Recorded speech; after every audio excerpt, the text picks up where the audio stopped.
Hello students, welcome back. I hope you must be enjoying my lectures. Today we'll be discussing the next topic, that is system of equations, and as I've already told you, it is an extremely important topic. In this, first of all, we shall see what do we exactly mean by homogeneous system and non-homogeneous system. Then we shall discuss the important terminology that is used in the case of system of equations, like what do we exactly mean by consistent system, inconsistent, and when is the system termed as determinate or indeterminate. Once we are done with the terminology, we shall switch to another topic, which is Cramer's rule, and this is also again an important topic from an examination point of view. So let's begin. Okay, so now we have a very important concept, which is the system of equations. So what exactly do we mean by system of equations? A system of linear equations in n unknowns is of the form a11x1, a12x2, a13x3, a1nxn equal to b1. And similarly, suppose we have the system as a21x1 plus a22x2. This is my next equation in the system of equations. a23x3 plus a2nxn equal to b2, and so on. an1x1 plus an2x2 plus an3x3, so on annxn equal to bn.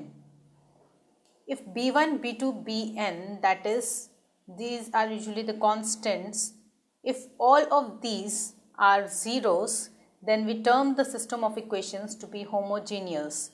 That is, such a system of equations is said to be a homogeneous system if all the constants, all the RHS are zeros. And if at least one BI is non-zero, then the system is said to be non-homogeneous. Most of you must be knowing this. If we have a system of n equations of this form, and if all the constants or the RHS of all the equations are zeros, then the system would be termed as homogeneous. And in case a single equation does not have its BI as zero, then the system is termed as non-homogeneous. Now we have certain important terms that are usually used in this concept. The solution set of the system. What is the solution set? The solution set of the system is of the form alpha 1, alpha 2, alpha and so on alpha n of real numbers, or it can be of complex numbers if the coefficients are complex, obviously. If the coefficients are real, you will have a solution set of real numbers. If the coefficients are complex, then you will have a solution set of complex numbers, which satisfy each of the equation of the system. Like we have a solution of a single equation, similarly, if we have a solution set of a system, then it will be of the form this tuple, n tuple, alpha 1, alpha 2, alpha n, if we have n linear equations, and then that tuple would satisfy each and every equation of the system. A system of equations is called consistent if it has at least one solution. A system which possesses at least one solution will be termed as consistent. And similarly, if it does not possess any solution, then it will be termed as inconsistent. If it does not have any solution, and determinate if it has a unique solution. There might arise cases when the system has a solution, but the solution is not unique. We can have infinite solutions also. So if the system has a single solution, has a unique solution, then that system is termed as determinate, and indeterminate if it has more than one solution. Okay, now there are certain methods of solving the system of linear equations. There are basically two methods of solving system of simultaneous linear equations, which are Cramer's rule and matrix method. These methods are quite important. So first of all, we have the Cramer's rule, and that too for a 2 cross 2 system. First, let A be the coefficient matrix of the linear system Ax plus By equal to E and Cx plus Dy equal to F. Suppose I have a system of these two equations, Ax plus By equal to E and Cx plus Dy equal to F. Now what is the coefficient matrix? Coefficient matrix is nothing, you just take the coefficients of the variables. See here clearly x and y are the variables, so just take the coefficients of x and y, which are A, B, C and D. This is the coefficient matrix, and E and F are the constants. So this you can term as the constant matrix. So what does it say? If determinant of A is non-zero, then the system has exactly one solution, and that is given by X value will be this and value of Y would be this. That just means, in fact, you can just see in value of X and Y we are dividing by determinant of A, and therefore we need the value of determinant A to be non-zero. If it is 0, we won't be able to divide by it. So if the value of determinant is non-zero, A is this matrix, coefficient matrix, and if the value of determinant A, which is AD minus BC, comes out to be non-zero, then the solution would be given by X would be this and Y would be this. How do we get this? Just notice one thing, X is the first variable.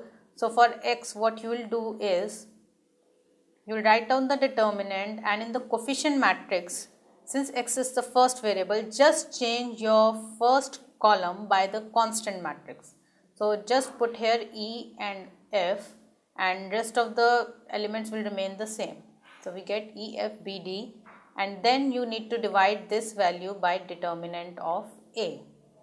Now similarly for Y, since Y is the second variable, therefore in the coefficient matrix you will change the second column and you will replace it by the constant matrix. So first column will remain as it is. So we have A, C, E, F, and again you will be dividing by determinant of A. So I suppose this was quite simple. You just need to remember the position of the variables. Since X is the first variable, so first column would get replaced by the constant matrix. Now we have an example based on that. Use Cramer's rule to solve this system. We have the system as this. So first of all, what you will do is you just construct the coefficient matrix, which is 8, 5, 2 and minus 4. You just need to take the coefficients of X and Y, which are these, right? So what do I get? Now I check the determinant. Suppose I take it to be A, and then determinant of A is 32 minus 10, which is minus 42. So determinant of A is minus 42, which is non-zero. So we can easily proceed to find out the values of X and Y. Now what I do is, in order to find X, first of all, obviously I'll be dividing by this, and the matrix will become, first column will get replaced by the constant matrix, which is 2 minus 10, and the second column remains as it is. So what do I get? This value is minus 8 plus 50, which is 50 minus 8 is 42. So I get minus 42 by 42, which is minus 1. Similarly for Y, what do I do? I'll have to divide by minus 1 by 42. First column will remain as it is, and second column gets replaced by the constant matrix, and this gives me minus 80 minus 4 by 42, negative of 42, and this would come out to be 2, and therefore my solution is minus 1, 2. This was quite simple, and in fact it was for 2 cross 2, so that is why it was this simple. Now we have is Cramer's rule for a 3 cross 3 system. Let A be the coefficient matrix of the linear system. Let A be the coefficient matrix of the linear system AX plus BY plus CZ equal to J, DX plus EY plus FZ equal to K, and GX plus HY plus IZ equal to L. So these are the three equations that we have. Now again, if you form the coefficient matrix, then I have A, D, G, B, E, H, C, F, I, and the constant matrix is J, K, L. Now if determinant of A is non-zero, then again the system has exactly one solution, and the solution is given by, as we had in case of 2 cross 2, similarly the same method will follow in case of 3 cross 3. So in x what will happen is first column will get replaced by the elements of the constant matrix. So I have j, k, l and rest of the elements will remain as it is. So we have b, e, h, c, f, I, and again this will get divided by determinant of a. Similarly, you can find out the value of y and z. Now next is, in this we can have the following two cases, which are, first of all, we might get determinant of a non-zero. In most of the cases we will get determinant of a non-zero. So if we have determinant of a non-zero, then value of x is, as we have already found out, delta 1 by delta. In fact, in this you can see one more thing. This you can term as delta 1. You know determinant is denoted by delta. This sign denotes the determinant. So this determinant a we can denote by this delta, and this we can say corresponding to x, we can say this is delta 1, this we can term as delta 2, and this we can term as delta 3. So what does this case say? Case 1 says when delta is non-zero, then obviously it will have a unique solution, and the solution would be given by x equal to delta 1 by delta, y equal to delta 2 by delta, and z equal to delta 3 by delta. So this in fact we have already discussed. Case 2 says if delta is equal to 0. If we get delta equal to 0, and then we can have further two cases that delta 1, delta 2, delta 3 might all come out to be zeros, or some of them might not come out to be 0. When at least one of delta 1, delta 2 and delta 3 is non-zero, then the system is inconsistent. In fact, this is also quite obvious because you have already taken delta to be equal to 0, and if we get, suppose delta 1 is non-zero, then from case 1 what do we have? This equation gives us that delta 1 is equal to x into delta, and now delta is 0 and delta 1 we are saying is non-zero, so that is not possible. We cannot have a 0 equal to some non-zero quantity.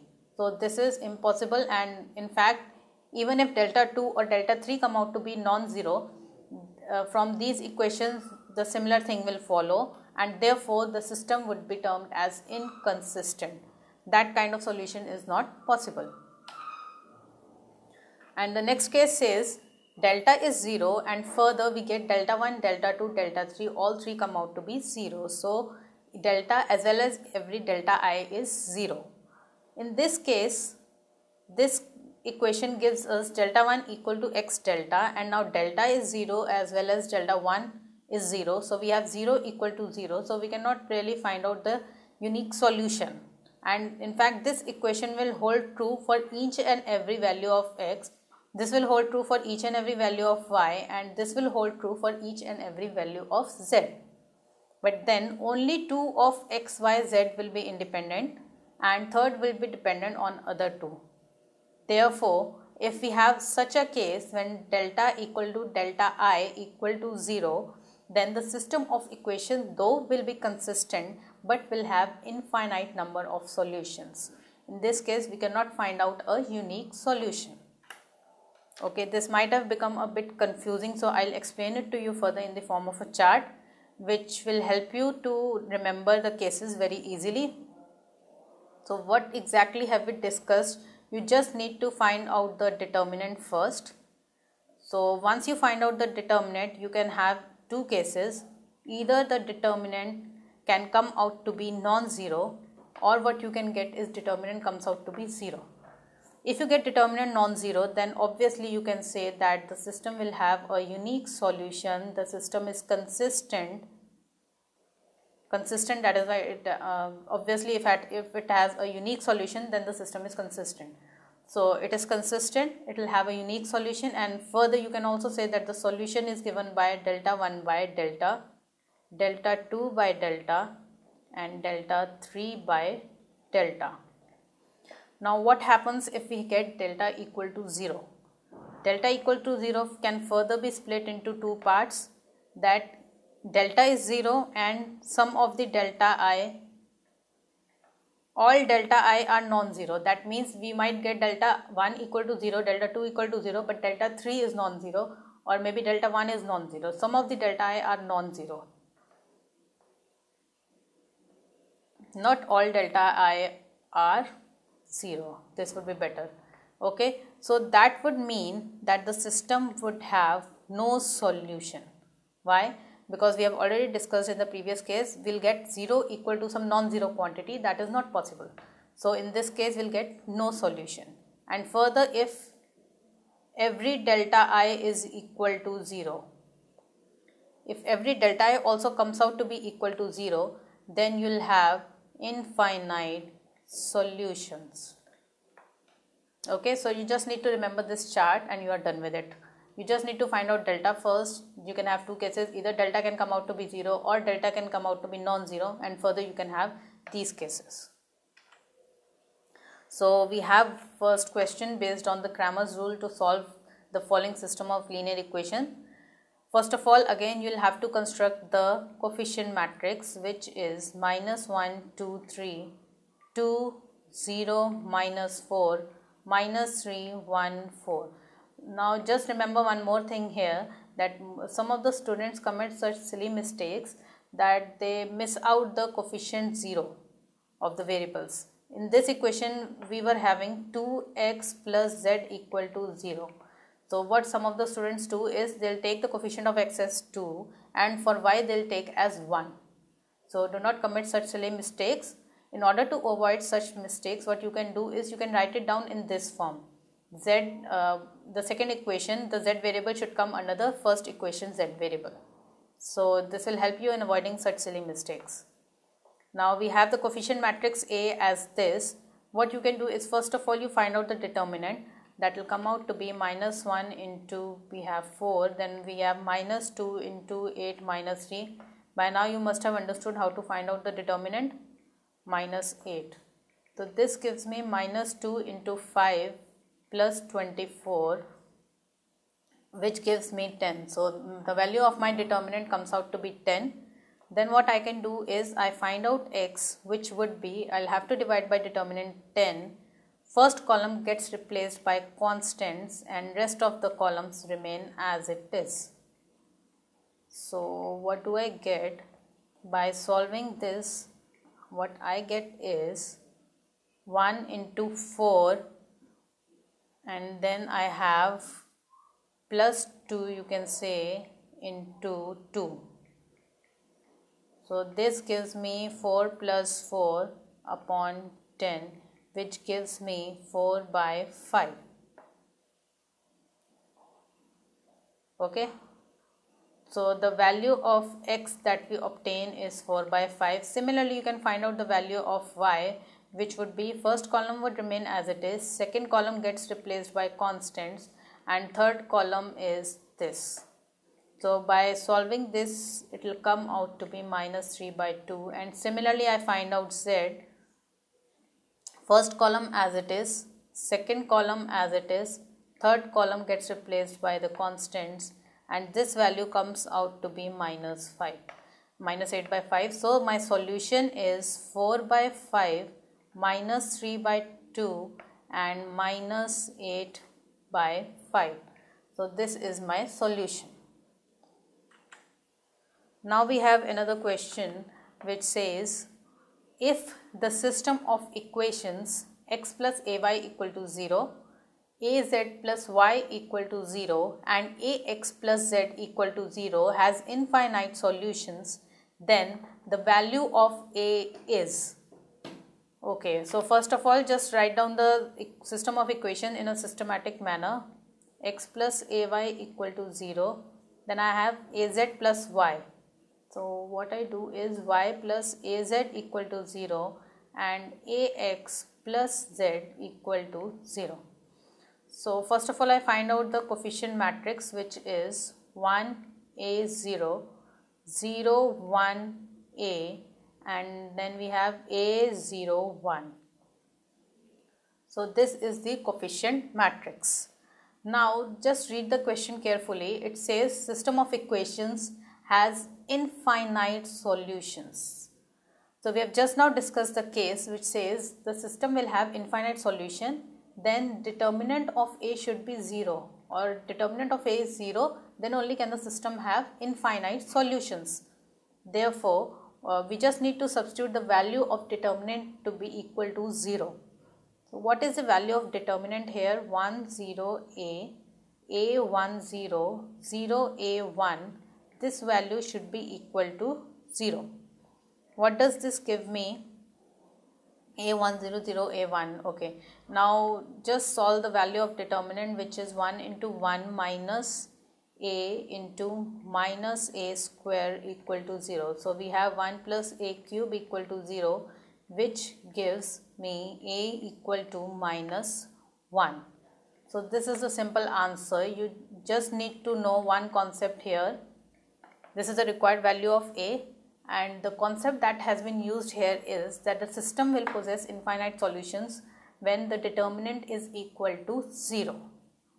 So the concepts were quite simple, but do practice good number of questions on the system of equations on Cramer's rule just to develop a good speed and to know the cases better. So I hope you must have understood the terminology in case of system of equations and Cramer's rules as well. So now in the next session we shall be switching to the next method, that is matrix method, and we should also discuss the concept of augmented matrix. So keep watching.